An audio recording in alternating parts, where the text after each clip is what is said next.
Hello, everyone, and welcome to the GM Yearbook. I'm Jim.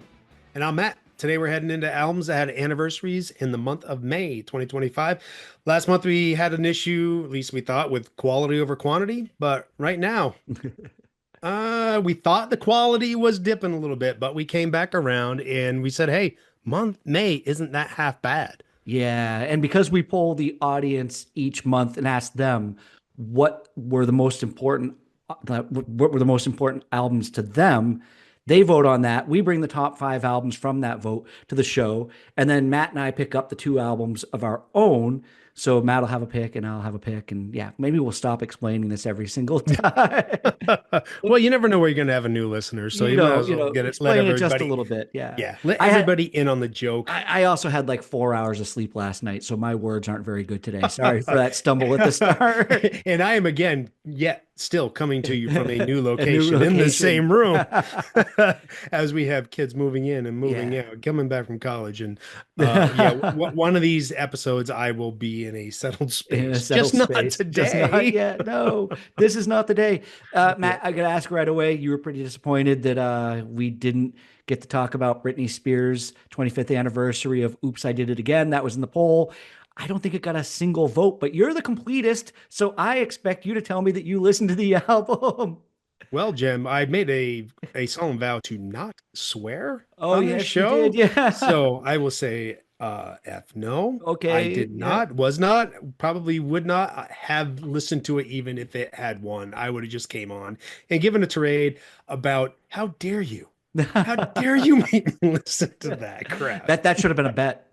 Somebody that somebody had lost to. Don't give anybody any ideas. Okay, we won't do that. No, and we narrowly avoided Matchbox 20. Sorry, Matchbox 20 fans. They're not really on mine and Matt's listening playlists, but their album Mad Season also celebrating 25 years. In all honesty, it's not really a band that I like to hate on. They're kind of radio filler to me. I'll stick to the hits. Maybe a song or two, but if you look up the word overplayed in the dictionary, Rob Thomas is right there. Matchbox 20, especially when he did Smooth with Santana. Yeah. No, okay. You're going to make me spiral. Nope. So let's just go. Okay. Let's go. We're going to start in the year 2000. And the first one we're going to go is, let's see the notes. Hey, Pearl Jam, Binaural. Yeah, it's really cool. We've got a couple of albums from 2000 here, and that's rare. We normally have a hard time getting albums from 2000 onto the show. So it's Pearl Jam. Cool. Binaural. Is that how you say that? Yeah. Binaural. I think I would have looked that up before we did this show. I practiced it a few times. It's so right away, I'm just going to say I like this album a lot more than I thought I was going to. I think when it came out, I just kind of had a distaste in my mouth for the change in direction that Pearl Jam had taken over the previous couple of albums. But I've realized as I've gotten older that it was foolish for me to expect that they were going to do 10 again. The album 10 by Pearl Jam was capturing lightning in a bottle. And it's one of the best debut albums of all time for any band. And in retrospect, it's probably better that they didn't try to recreate that. It just makes that album special on its own. But now that I've had over 25 years of Pearl Jam binaural into now, the album sounds better to me. I think, I've read stuff in the media about how they were trying to break away from that grunge sound and move closer to punk. And Eddie Vedder, I think he played, he put down the guitar for part of this. He had writer's block while they were writing this album. Mm-hmm. And, he had to get that going. But he didn't want the electric guitars to sound like Pearl Jam. But it's Eddie Vedder. It's electric guitars. It still sounds like Pearl Jam. They can't escape that sound because that's who they are. One of the differences is Matt Cameron coming in, Matt Cameron of Soundgarden fame. He joined them on this album full time. And it's probably the best music performance on the album, his drumming. I used to think I didn't care for his playing, but now going back and listening to the album this past week, I think I was wrong. I really did. I liked it in Soundgarden.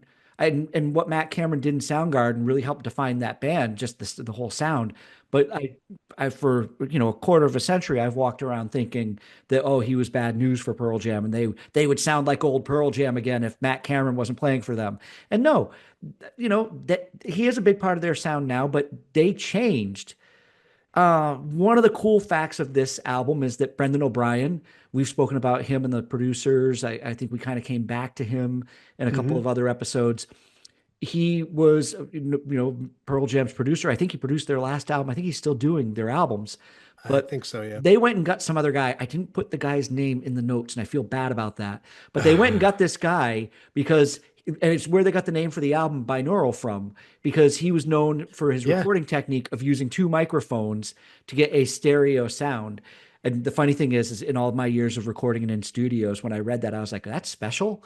I mean, I've done that, just kind of like experimenting and recording, and Yeah. I can't imagine that Led Zeppelin never put two microphones up to an amp to get a different sound out of it. I'm not. I got to look more into Well, the yeah, dynamics yeah. of that. So, Chad Blake. Sorry, I had Okay, to look thank it up. you. If I was Okay, look like I wasn't paying attention to you, I was. Yeah, it was Chad Blake. But it's how they do it because and I read into it because I found it kind of fascinating. They use a mannequin head, right? okay, And they put a microphone in each ear.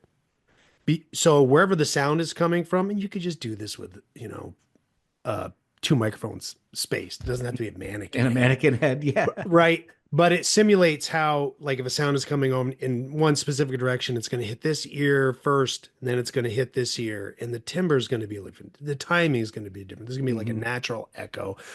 But with a rock band, that effect doesn't really doesn't really shape out. The No. songs I think have to be mellower in order Hmm. to really get an effect.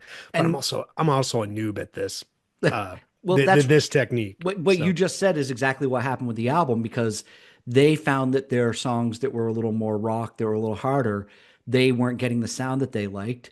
The mhm. Chad Blake, you said was his name. Yeah, it's So Tchad. I assume it's okay, Chad. Chad. He did his softer, slower songs on the album. He did produce and mix those. But Brendan O'Brien came in. They brought him back to mix down all of the harder songs. So I guess there were no hard feelings when they said, "Hey, we're going to work with somebody else." But then they had to call him Yeah. up and bring him back in. And he even Brendan O'Brien did the arrangement of the track listing for the album before it came out. Okay. So he was in charge of that. And yeah, overall, I'm not going to keep going on about it. It's Yeah. it's it's a decent Pearl Jam album. It's not out of line, in my opinion, with what's been coming out in the past 25 years. Breaker Fall was a good rocker to start the album. Light Years is their sing-along song on it, and Nothing As It Seems is that song that you go to the concert and, well, back then you would be holding up your lighter. Today you'd hold up your phone, but Yeah. back then you'd have your lighter in the air, and yeah, it's all a bit standard fare for Pearl Jam, but I'm wrong about a lot of my older opinions of it. It's not bad. It's pretty good. Yeah, and those older opinions, they're ingrained. And when you come out of the chute with album like 10 and then you Yeah. follow it with Yield or Verses, you're going to be like, oh, okay, then Vitology, like, oh, okay, here we go. Hmm. Let's pump the brakes. And I'm glad you come around on Matt Cameron because he is not the typical drummer. Because Soundgarden songs are very different from Pearl Jam Yeah, songs. yeah, they He are. uses the whole kit to make a beat. He's not just Hmm. riding on the hi-hat, right? Hmm. He may have come around to that as, they better fit Pearl Jam songs, but you listen to like Jesus Christ Pose, Mind Riots, Outshine Gun Yep, yep. on, Soundgarden songs. You're gonna realize he really utilizes his toms Mm. to create a whole beat, right? Yeah, yep. Because just because of the vast difference in the of the songs, right? Hmm. And we've been able to experience this band aging, Hmm. right? Young Guns full of piss and vinegar, right? To now they're wiser musicians, and they want to put more into their songs and recording. So I can understand trying to bring in a new, different producer Hmm. with a different technique. And again, it's just bands aging. We always say bands are better early on, and they, whatever, 6 albums in now, they're different songwriting partnerships. They're bringing songwriters in from outside of the band to do, to help stuff. You mentioned the issues they had, the writer's block. Mike McCready, I think he went into rehab Oh, for that's some right. Yeah, he prescription did. drug Yeah, things. yeah. Right. A new drummer, a new Hmm. producer. They were kind of putting themselves in a position to not necessarily fail, but just not to have the easiest time. And by 2000, grunge is gone, Yeah, right? yeah. I mean, when's the last time you had a grunge album, right? And Hmm. society had passed on. What was hot? Britney Spears was That's hot that's what it was. in Yeah. 2000. Yeah. So hey, this album was, and I think I'll find this with other Pearl Jam albums where I rejected them when they were coming out Hmm. because, like you said, I want 10. I want 10. We're giving me these other albums are going to pay off more for me when I get older and listen to them. Give them an actual chance. Yep. Yeah. And we probably got the first time that Eddie picked up a ukulele too. Yeah, Was which is cool. That was what he allowed himself to pick up instead of a guitar. And Yep. we wound up getting a full album of ukulele songs down the Yeah, road. that's a really good album It's a too. good album. Yeah, yeah. So let's drop the Pearl Jam and we'll move on to the next band and album, and it is Farmhouse by Phish. Our favorite band. Uh, Oh, I'm just kidding. Yeah. First of all, I'm going to let it be known right here on the show that I was having a conversation with Shane about the the albums that were in the poll, and I told him that we were both fearing that this Fish album was going to make the poll because we would have to come on the show and talk about Fish, and we have a lot of friends that are Fish fans, and we're definitely not going to come on here and try to mhm. piss off people, friends, disrespect anybody in their taste in music. If we're honest about our feelings about music, but we also understand we'll get into that. But anyway, so Shane said, really, what's the album? And he pulled his phone out and he voted for it. And so he put You this. son of a. So here's the thing. And I just want to start right off by saying that I don't hate Fish. I like some of their music. I dislike quite a bit of it. The lead title song to Farmhouse is actually pretty good. I liked it. It somehow reminds me of home. There's a sound in that song that I think you wouldn't know this because you've lived there, you're still there. But being away from Vermont for as many years as I have, when I hear a certain tone and sound in some Fish songs, I spent a lot of nights at Nectar's playing music, Yeah, and these yeah. sounds bring me back there. They bring me home, and I like Hmm. that. But for me, the album didn't get better after. It didn't go uphill. The best song was right there at the start, and it digressed. A lot of songs had that same bouncy vibe that Fish are known for, and heavy things from the radio. Back in the day, it seemed like that song was deliberately written for radio. Got a Jibbo. I listened to Got this a song, yeah, Got a Jibu or Jibbo yeah, Jibbo. Uh, something. it sounds like a kid's song, but I will actually say that maybe because they were all fathers of young children at this time in 2000, it could have been something fun that they sang around their kids Yeah, and they and I could enjoyed see it. how that bouncy music they make would appeal to kids. Yeah, yeah. That'd be fun for them. Yeah. What I've discovered about Fish. So here I'm going to lay it all out on the table. Here we go. Here's Jim's like Fish moment. Avert your eyes, everyone. Yeah. This is one of those bands where it's very difficult to be a casual fan. I can't tell a diehard fan what I don't like about their music, but I also can't explain to a hater why I think the live version of Chalk Dust Torture on a live one is just absolutely fantastic. If I go to one of my friends who's hardcore Fish fan and I tell them that, ooh, I like Hoist and Billy Breathes, I almost always get told, oh, no, those aren't their best albums and you got to go listen to this, something else. And in all fairness, I probably don't listen to a lot of other Fish albums or give them the same time that I gave Hoist and Billy Breeze.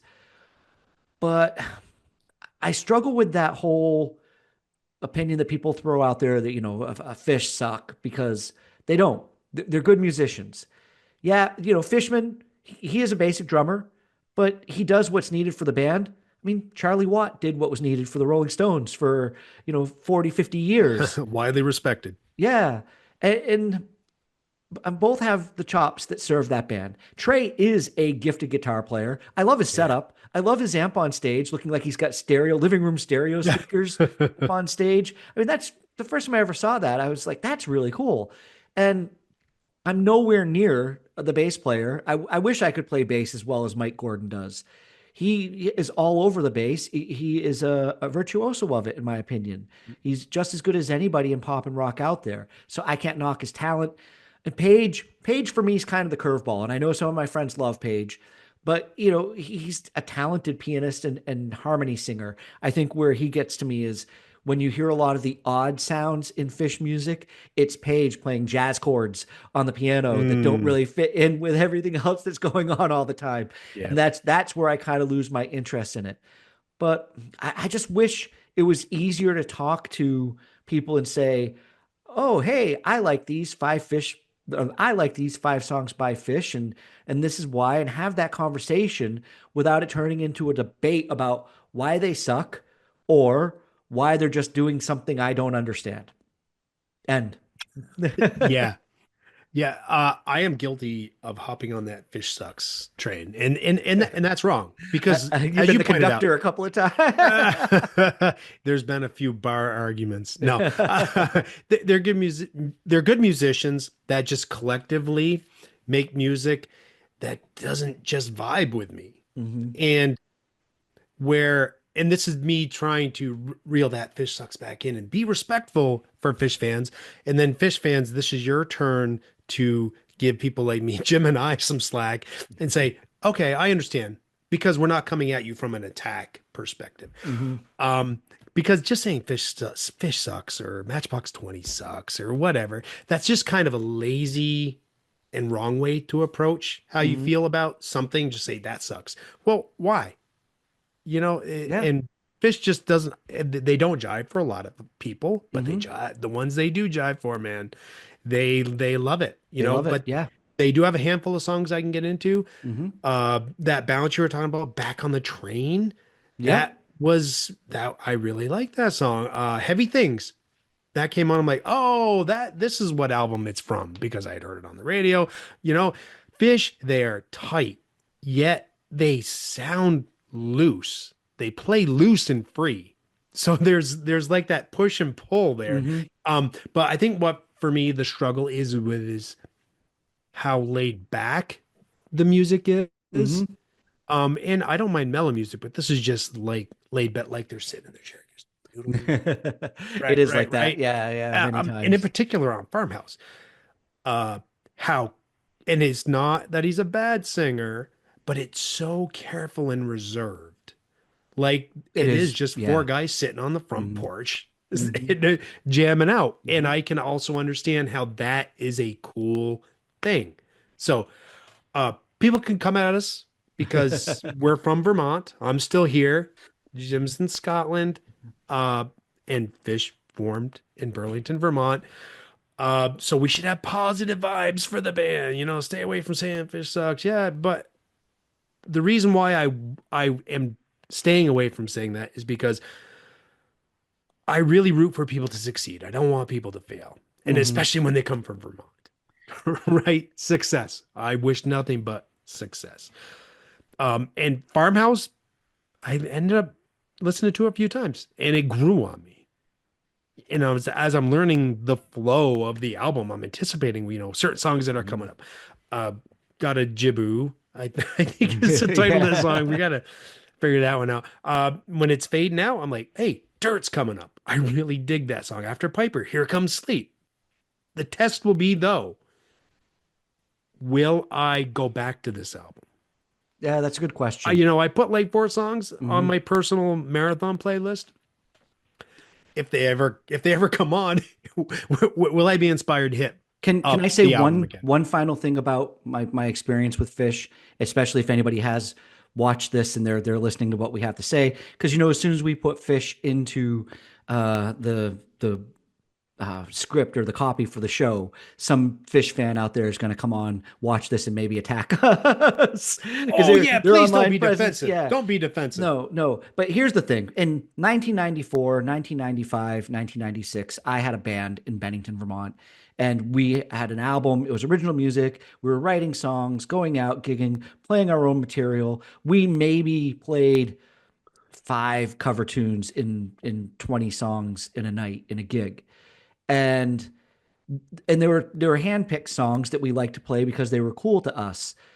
People would Mm. show up at our show and scream at us to play a Phish song. Really? And yeah, yeah, it happened a lot.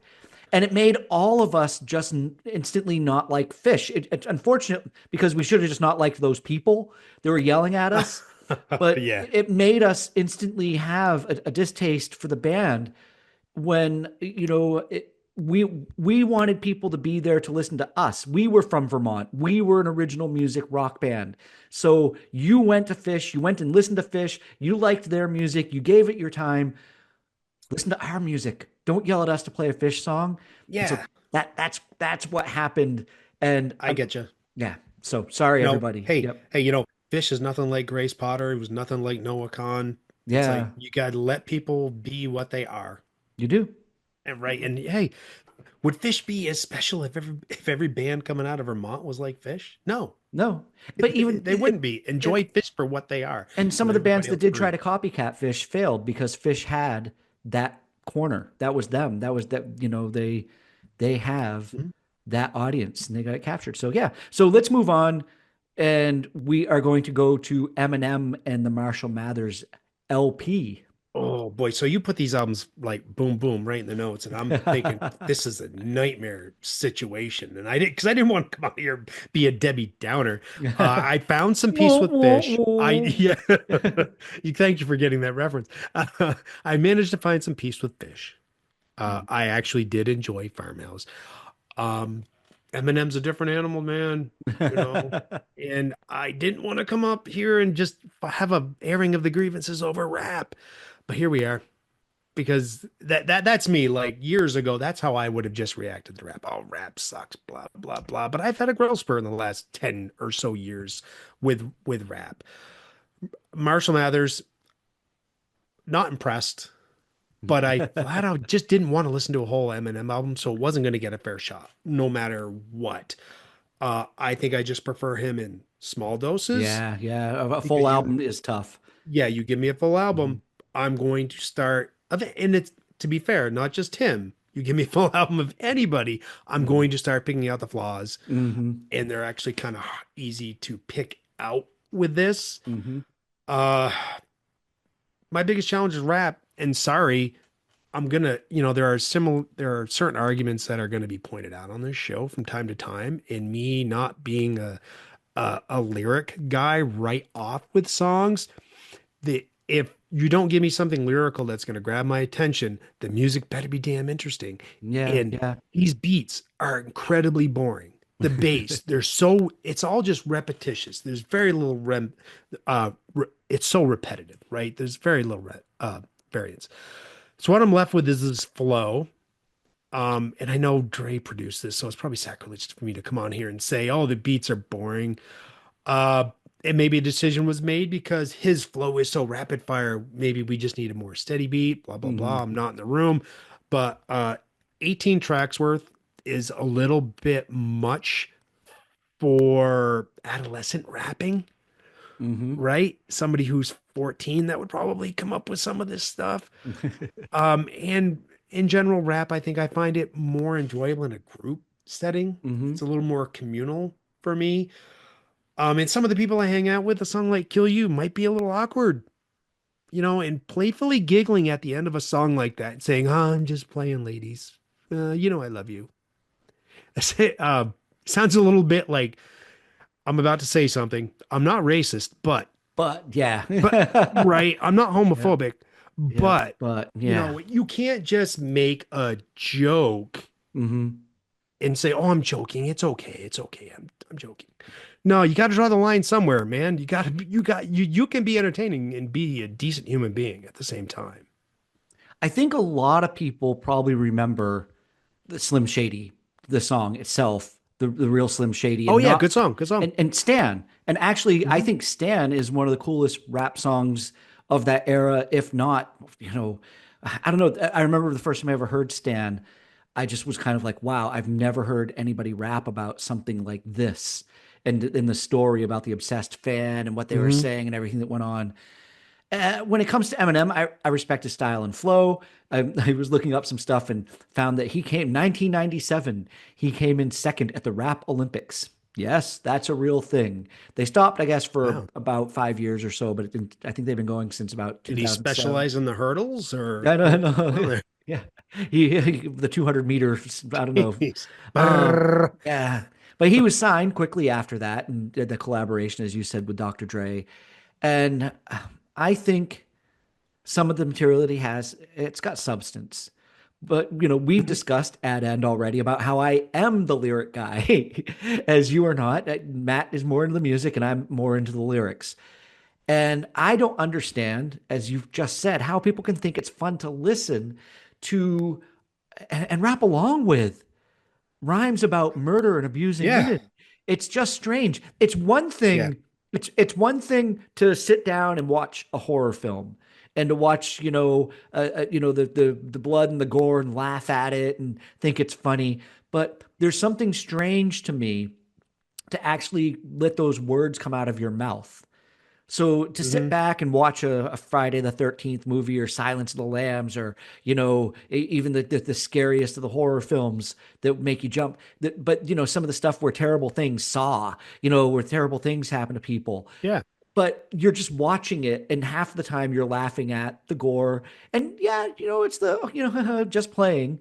But when you're singing along those lyrics, it does change, I think, and I'm probably guilty of singing along to some lyrics that I probably shouldn't have in my lifetime. Oh, hell yeah. But there's just something about it, and Yeah. The older you get, the more wise you get to the game. yeah, And you realize it's a slippery slope, with freedom of speech mhm, and everything. But at the same time, you do kind of have to yeah, self-censor at some point and say, is this appropriate? Do I want somebody who is maybe 25 that's going to listen to this, but maybe they have like an 8-year-old kid mhm. at home that might hear this? Do I really want that And out in the because it world? was so You know? extreme and so different, I'm sure it was a lot like when we heard Two Live Crew in the '80s to the teens, because it was Yeah. popular. Everybody, Hmm. you But know, uh, well, but those something songs like were, Two Live Crew and Steel Panther, they're so over the top yeah, that it feels like comedy. yeah. And I will continue to agree on the fact that he makes a better rapper who does guest appearances or small doses as to holding down an 18 track album. It was too much Yeah. for me. And part of it's the skits too. It's Yeah. like, dude, I don't need skits. Yeah. I just And don't. I'm he's not great. Adam Sandler. Just He's great on Dr. Dre's stuff. And D12 is cool. If you've ever listened to, his no. band, D12 is all right. But, and I'll go on to say, even though it's not on this album, and we'll come to it maybe at some point, but Lose Yourself is epic. It's possibly one of the Yeah, best rap songs of all that time. is a classic. That is It a is. classic. I will respect that. Yeah. And But like I said, hey, I do dig some of his songs. I just don't dig a majority of them. yeah. And then for me, the real Slim Shady, even that video itself, and all of its abuse of the stars, the Ted Durst and the Fred Durst and Christina Aguilera and Britney Spears, all that stuff. Said, yeah, we giggled at it when it came around, but Yeah. all that stuff now just needs to remain stuck in the year 2000. Yeah. I completely agree. So now that Slim Shady is back, he's back. He's always back. He's always got a song claiming that he's back. Let's get away from Marshall Mathers and onto probably one of the bigger surprises from my perspective as to Jim's reaction to it. Kiss Unmasked. Yeah. Can I give a dissertation on a different Kiss album every show, I got a feeling like I should probably just let you say Oh, your piece first we before definitely I have go. we definitely have Kiss fans voting for them in this poll. My instinct is to object, but I'll make an exception for this album. So, All right. go ahead. Never in a million years would I have thought this Kiss album would get any talk here. I'm more than happy to dive in because Unmasked was universally, well, near universally panned by Kiss fans when it came out. It was like the anti-Kiss album. Before comment sections, like on YouTube, social media, anything, you would write letters to magazines like Hit Parader, Circus, Cream, whatever, and they would publish the letters, and people like me would read them. And you would learn that Unmasked must have been the biggest turd in the Kiss punch bowl. So of course, me being the contrarian said, "No, it can't be that bad. I'm gonna go buy this," and I bought it, and they everybody else was wrong. I really like this album so much. It was good, and people's opinions of this album has softened over time. Hmm. I, People have really come around to it. this is a complete pop rock album. I Oh actually yeah, am really surprised at how much I enjoyed it. And I still struggle with some of the other Kiss albums, but I put this album on and I think I sent you a message shortly afterwards that said there wasn't a song on this album that I didn't like. I was yeah. able to listen to the whole thing. Very I surprised. told you I was going to go back and listen to it again.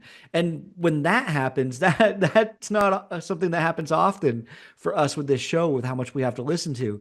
But if you had told me this was Kiss, I might not have believed you. If you just put it on and not told me Yeah. that this was a Kiss album, I would have thought, it was somebody completely different. Yep, this is Kiss going into the 80s. Mm. So like I said, like I mentioned when we were going over Dress to Kill, Hmm. you really do have to take Kiss in eras. And this is kind of like the second, boy, I can't even call it a half. Maybe it's the bridge of their career before they go into the ending where they did their three albums live, but then it was the greatest hits, the four solo albums, then Dynasty, and Dynasty was a big offshoot from their classic sound. Yeah. Dressed not Dressed to Kill. I Was Made for Loving You, right? Disco. Right. Yeah. And here on Unmasked, Hmm. they still kind of dabble in disco with Easy as It Hmm. Seems, but that wasn't even a hit, or I don't even think they released it as a single. But it still had that, they had the bongos in the Yeah. background and everything, you know? Yeah, there's somebody slapping a disco bongo beat just Yeah. underneath the mix. It's cool. There's some keys in that song, and it's got really slick harmonies that Yep. sound good. But to be honest, listening to it now and knowing that it's Kiss and knowing it is Kiss when I started listening to it, I can understand why the fans at that time didn't like it because it was a big shift in the songwriting style. But yeah, like I said, the songs are good. The critics Yeah. were wrong. I think just people got what they weren't expecting and reacted to that. Yeah. And so this is 1980, Hmm. right? What's coming in? You got new wave, disco's dead, hard rock is out. What is Kiss gonna, what's Kiss gonna do? 6 years in, they've still got a ton of albums out, but they're Yeah, kind of a dinosaur. yeah, and Peter Criss, he's credited for playing drums on this, but he doesn't play a lick, does he? No, he doesn't. It's our old friend Anton Fig again, Ace's friend Anton Fig from Yeah, the yeah, world's most dangerous band on the David Letterman yeah, show. he was. Yeah, Yeah. yep. Uh, and they brought back the producer from Dynasty, Vinny Poncia, Mhm. and he managed to catch that poppier sound of them. Everything was a little bit more crisp and clean. There wasn't much of a bottom end, but it Mhm. doesn't mean that there was no bass because there's some fantastic bass playing on this song, on The this album. the bass tracks are really good. They really Yeah, are spectacular. yeah, The bass just jumps in yeah, your ear. yeah. Even on the songs that Gene isn't playing Mhm. bass on, the three Ace songs, Gene is playing bass on, or Ace is playing bass on. But Mhm. it's still the way Vinny Poncia captures the bass Mhm. sound. It's punchy. It's punchy. It's like a Mhm. punch in the gut. Mhm. I love it so much. And I like the But groove shifts in the music yeah, writing itself and how that works. yep. Tomorrow has like a sing at the top of your lungs kind of feel. And fall in love tomorrow. What's what makes the world go round? That probably could have been a decent hit for them if they had Hmm. released it. She's So European. That's a little bit skippable for me. I can see how Fresh Ears would like it, Yep. because I I used to like like. I just I heard like it it. Yeah. too much. Shandy was a hit outside of the States, Hmm. and it's them cutting their teeth on what would become a hair metal ballad. It falls a little shy of Yeah, that. it is. Yeah. Uh, I think this was and their poppiest song though on the oh, album. And oh it's yeah, funny to hear this song and just to imagine a fire breathing, blood spitting demon playing bass on this song. It does not, it doesn't make sense. I guess I get the Star Not at Child all. singing it maybe, but the Gene Yeah. Simmons imagery does not fit Shandy. No, and if you watch, and it's kind of a fun video. It's always fun to watch Kiss play, but it's the oohs and the ahs. They always show Peter or Ace singing it. They do not show Gene anywhere near a microphone on this song. Yeah, no, there wasn't any eye rolls. I was kind of expecting it because this just doesn't seem like a song that Gene would if he could cash in on it, he would play it and Yeah. be happy. I Hmm. think that was his benchmark. But Unmasked, I highly recommend this album if you're not familiar with it. It is a really decent pop rock album. You're not going to get songs like Detroit Rock City, Cold Gin, Rock and Roll All Night. Thank God I never need to hear that song again. Different era of the band. And I hope everybody loves the Ace Frehley songs because those are my favorites on here. They were really cool. Really Yep. cool. Yeah. Stop. The following segment contains misinformation. The album was released in September, not June. Oversight. What are you going to do? So moving on for Kiss, we have Dead Kennedys. Or Fresh Fruit for Rotting Vegetables. Yep. Yep. Their debut. I was a little surprised. Did you almost want to revote on this? I was so happy this made it, but I was surprised. I didn't know if you regretted putting in the poll because I was surprised AF that this is here. I'm so happy. It got a lot of votes. It might have been the top vote getter Yeah, for the month. And I think it no, was. no regrets. I love that the audience chose this album because it goes to show the diversity in taste. And quite honestly, it's even though this album wasn't in my spectrum of music, it Mhm. was one of those albums that I was always curious about. So by having it voted onto the show, I got a chance to really listen to the whole thing, and I'm happy about that. It was not just older punks being nostalgic either. Some of the younger punks voted for it. So the Dead Kennedys live on. Yeah, and I could see going in if you're going to judge a book by its cover, because the album cover can make you go, it's kind of just bleak. I don't know if I'm really going to enjoy this, Mhm. but you end up really enjoying it a lot. Jello's voice, it's always gonna remind me of Sex Pistols. So it Yeah. just hits the same notes as Johnny Rotten. I can hear that. It's a little smoother and cleaner for me, but I think that could also just be the accent. Uh, well, it's probably more because the Sex Pistols were so influential, even if Mhm. they don't have a rich catalog to pull back from. In a genre where, like punk, that the singer is going to put in everything they can to that performance, or at least they should. They should be yelling and singing, whatever. You're going to get a very honest performance. I think it's kind of hard to put on airs or Yeah, to maybe yeah, yeah. imitate other than what you've learned from singing along to the Sex Pistols, right? You're not being careful at all when you're singing punk if you're doing it No, correctly. no. This is the anti-Fish on the show, Yeah, it right? is. You're not being careful at all, and not to turn this into more of a comparison, but the musicality of the Dead Kennedys is far ahead of the Sex Pistols. Yeah. Maybe if the Sex Pistols hadn't imploded after one album, we would have got more from them to see what they could have growth, Hmm. what growth they could have had. And the Dead Kennedys had the benefit of having the Pistols there to learn from and to be inspired from. Yep. But I doubt the Sex Pistols had a song like, was it "Drug Me"? Yeah, Drug Me. I, yeah. I I can't see them coming up with a song No, it's like good. "Drug Me" because the Dead Kennedys had speed, Yep. and the Sex Pistols, you might think they do until you listen to them. They sound hard, but the songs kind of plod along, and Yep. Yep. I'm not judging. I love them. I think that's great. They are what they are. But what separates the Dead Kennedys and other California punk bands is they blend hardcore punk and surf rock and garage rock, rockabilly.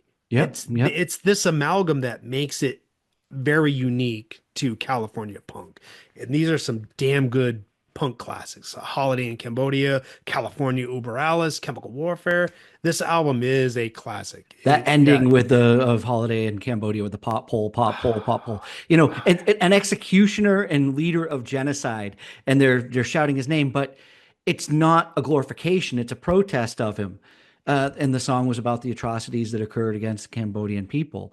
And that is prime punk. Great. Awesome. It is. Thank you, audience. Yep. Thank you. So now on to our choices. There was a Yes. lot to choose from, and I'm gonna just kind of dabble and kind of just Well, pick, and Jim's gonna keep roll his it, keep it eyes. brief. Devo, freedom of choice. Uh-oh. Whip Yep. it, girl, you want. But we've covered new wave, and we've hit Hmm. on Devo a couple times, so that would have been a little bit maybe redundant. Ween, White Hmm. Pepper, love this album so much. Band that likes to experiment, and they chose to put a lot of different Yeah, there's a lot of stuff experiments on into that this album. album. Yeah. I just have a lot of good memories from this album. The Vapors, again, it's a new wave album. We just covered new wave, so it kind of would have felt redundant. But the bass playing on Clear New Days is phenomenal. If you want Hmm. to hear some really groovy bass licks, go to there. But I'm gonna choose the Cramps. Songs the Lord taught us. Did I read that right? Yeah. Songs the Lord taught us. Sorry. Their debut, probably our one chance to really go on and on about the Cramps. This is them in their at their most raw and primitive form. Not Hmm. that they ever got highly polished, but if you want to listen to them and their raw form, this is it. It's not just about the songs because they would not be the same without the performance that they put into it. Hmm. The Cramps, for me, they're not a passive listen. They demand my attention. I I can't divide my attention when they're on. It's purposeful. Whatever I'm supposed to do, it's not going to get done. Lux's vocals and his breathing that he Yeah, does, yeah, it's cool. they take on very percussive elements within the songs, like Mad Daddy, Hmm. TV Set. It's got a very slappy echo. He really uses his voice and his breathing as an instrument, not in a Tom York way where I'm just gonna no, he uses them as an instrument. Hmm. His delivery, it's intense, it's urgent, it pairs so well with Poison Ivy's guitar work, which can Yep. be kind of creepy, Yep. Yep. unsettling, jarring.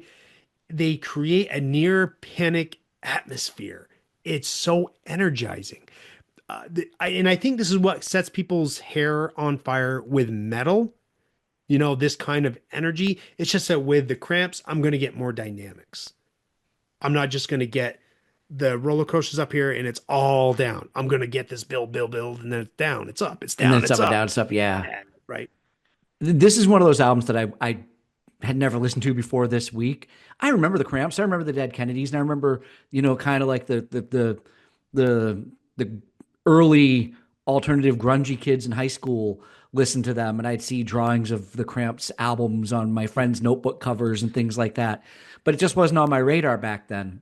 It's so raw and honest. And I don't think I was ready for that type of pure music back in the 80s at that point in my life. But if I met somebody today who said they love punk and they never heard of them, if it was, somebody young, I would send them straight back to 1980 in this month and say, look, the Dead Kennedys and the Cramps, you have to check them out. Definitely. So I love how you bring three albums in, to your pick, as typically, would happen. It does allow us to give a shout out to other albums in the poll. Yes, So we will. who would have thought that I would not bring Wilson Phillips to the show because of Hold On, that we could have a Boy, good I sing would have. along to that. Yeah, we could have, and who knows? I might have actually enjoyed it, or it could have been Captain Tennille. Love will keep us together. Yeah, yeah, but We could Hold have On jived might on be that. the best pop song, sing-along pop song of 1990. And then there was another album people probably haven't heard of, a band called World Party. And this was the album's called Goodbye Jumbo. Carl Wallinger, he's from the Waterboys, so a lot of the British audience that listens will know who the Waterboys are. But Carl was the only permanent member.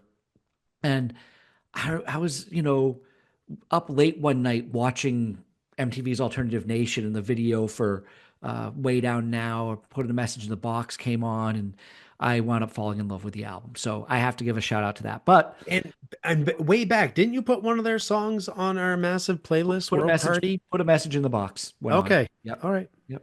But I could not let Dire Straits' Brother in Arms escape the show, and it has to be my pick because I just have to respect this album. And maybe the audience didn't pick it because they already know how much I love Dire Straits, and they thought, well, we don't need to pick that because Jim's going to talk about that on end, and it would just be a shoe in for me. It was a tough month to choose because there was a lot of music there that we Yeah. liked. and there were decisions that had to be made. Yeah, always. So, I have so many connections to Dire Straits, almost the same way you have to Kiss. When I was 13 or 14 years old, I was with my parents in Niagara Falls, and we went into one of those touristy karaoke recording studios. And I had my first ever studio experience where I went in and sang Walk of Life, walked away with a cassette tape.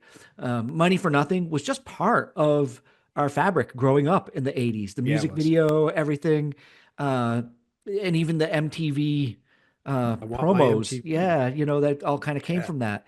And So Far Away and Your Latest Trick, those songs are instantly recognizable by our generation.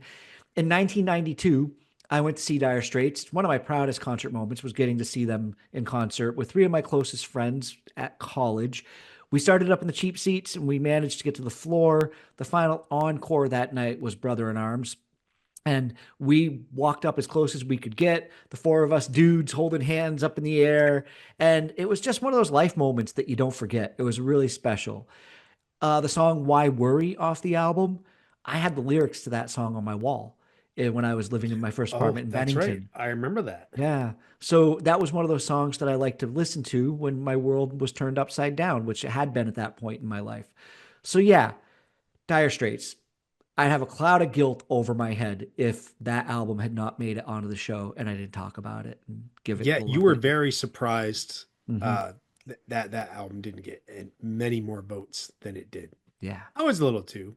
Hmm. Uh, yeah, mainly because yeah, obviously name recognition comes over, and you're thinking, oh yeah, that album's going to be a shoo-in. But overall, I can't complain with the picks the audience has been making. No, it's been good. You know, Hmm. we're getting challenged, we're getting surprised. Yep. So yeah, even when you think fatigue might set in, like I was like, oh, I'm not gonna enjoy listening to these Dire Straits songs. I actually did because I Yeah. hadn't heard them in so long, and when you get them in the context of the full album, you appreciate them Mhm. more. Yeah. And if you You have a really couple do. of beers, you'll even air guitar. Like it's Well, yeah, Mark Knopfler, he is one of my favorite yeah, guitarists. he's I great. love his style. Yeah.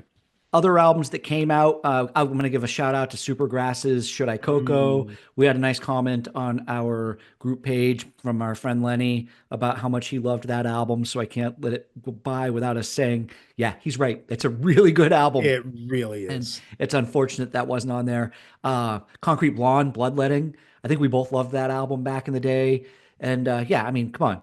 It had the song Caroline on it. That's so, Yeah. back in 1990, I was going to listen to that. And, Yes, you but were. yeah, but we all loved Joey, and that was a cool song. The Hey, Love Jeanette's voice. Oh, John Williams, Star Wars: The Empire Strikes Back. That soundtrack came out, which is great. You brought up the English Beat, or the Beat as they're known over here. yeah. A great album, Mirror in a Bathroom, but also other really cool ska hits, and that got some votes. I mean, all of these albums that I'm mentioning all got Willie Nelson's Red-Headed Stranger. That has Blue Eyes Crying in the Rain on it. Great Willie Mm, Nelson song. All of these albums that I'm mentioning got votes, just not as many as the Dead Kennedys, which surprised I us. know. And Yeah. it really hadn't dawned on me. I think it was last night or maybe even the night before where I texted you. It's like, wait a second. I completely forgot the English Beat was on the poll Yeah, or yeah. even a choice that I could have taken. And I'm like, oh man, I failed. I You failed. failed. But hey, we all win We all do. because the English Beat's great. They are great. Go listen to it. I just can't stop it. Great album. All right, so we should wrap this up before we keep going on. I don't think we've decided what we're going to do next for the next show. No, we haven't. We haven't. So We've had some life things going on that have mhm, kind of interrupted our normal schedule, but we'll get back to it. I we'll mean, get we always back. got the June Mhm. anniversaries to rely on, We'll, but we'll I think probably, yeah. we'll come up with a subject show, Mhm. whether it's the second British invasion that we kind of teased. Yep. We'll figure it out and we'll let you know. And we Sorry to be have so we have cryptic. ideas for other good shows to come up in the future. So Yes, good subject shows. So we look forward to bringing all those to you. My turn to say goodbye to everybody. please, I think you did it on the last show. So, please. hey, That's everybody, good. thank you very much for listening to us ramble on about these songs. We hope we did not make any enemies of Phish fans. Be kind to us online if you come to talk to us. We'd love to talk to you about the music and find out why you love it. You can leave us Yeah. comments on our page. Leave a comment on down there on YouTube. And then while you're down there, what do we say to do? You hit that like and subscribe button. Woo, ding! Right? That's what you're supposed to do. That's your cue, Shane. You're supposed to put Yeah. something right like down there somewhere, right? I'm sure something will come along. We'll see that zip across the screen. But we're really thankful that you take the time to check this out. And we really enjoy preparing for the show, getting together as two old friends, talking about this music. Everybody who voted, thank you. It was great to see that engagement this month.